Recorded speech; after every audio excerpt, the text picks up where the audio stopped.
Hello, my loves. I have some very exciting news, so I was just doing a quick video, hence the lack of makeup and the bird noises in the background. This morning, the House of Commons in the UK voted to pass medical aid in dying, which is, which is super exciting.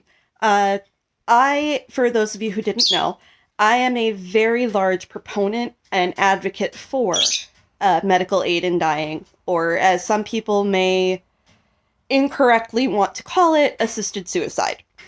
Now, medical aid in dying is, to me, a very important right. And that is because it addresses the question of who actually owns your life.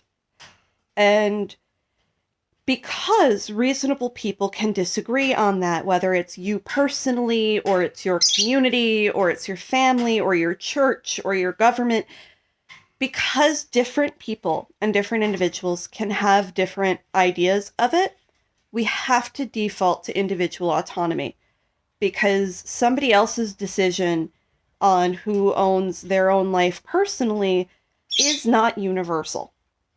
And we need to leave flexibility for that. And the reason that medical aid in dying helps address that question and is a fundamental aspect of addressing that question is because if I own something, I can dispose of it. And just because somebody else may have strong sentimental value attached to whatever it is I'm disposing of, that does not obligate me to give it to them. I am under no obligation to give over autonomy of myself and of my own life to somebody else because they would disagree with my choice to end it. I say this as a death doula who was trained to handle and assist in medical aid in dying cases. I am trained to support people through this process. And as someone who is both physically disabled and who has various neurospicinesses. So, PTSD, anxiety, depression, ADHD, etc., etc., etc., other things as well, I'm sure. It is not anyone else's right to decide if my life is worth living. It is mine. I am the one who lives it. And I firmly believe that every single person has the right to make that decision. And current law agrees. You are allowed and entitled to refuse care, even if what is being offered by your doctor would save your life. You are entitled to refuse it. You are entitled to refuse food and drink. You're allowed to.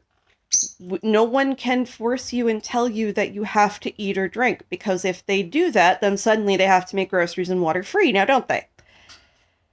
Because you already have both of those rights, all that MAiD does is allow you an option to exercise the rights you already have in a less painful and more dignified manner.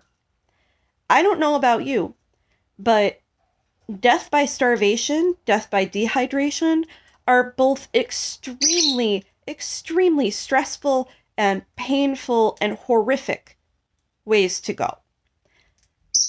And choosing to go that way because you have no other option to ease the suffering that you see in your life is not something that we should be driving our most desperate to.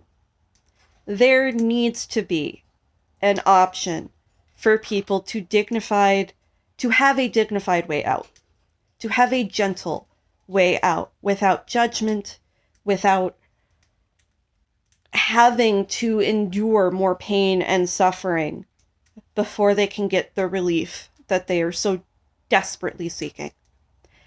So, I celebrate the UK's decision so far.